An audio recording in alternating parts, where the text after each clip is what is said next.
If you never heard about the Maker chip, it's like a fancy business card for makers created by Kay to Kevin.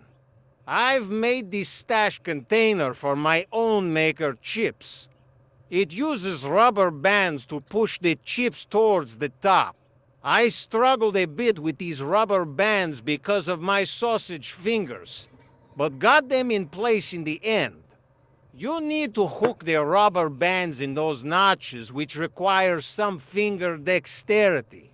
Once the rubber bands are hooked, you can press on the base plate to see if it moves well and bounces like my grandmother's jello. As you can see here, I have a lot of Maker chips so I can hand them out like Oprah. But I also need a convenient way to store and distribute them. And since I consider myself a maker, I designed this stash container that holds 20 Maker chips. Now I can hand them out like there's no tomorrow. I've also added a viewport on the side so you can see if you are running low and need a refill. And if one stash is not enough, print a second one. Now available on Maker World. And remember, kids, these chips are not for eating.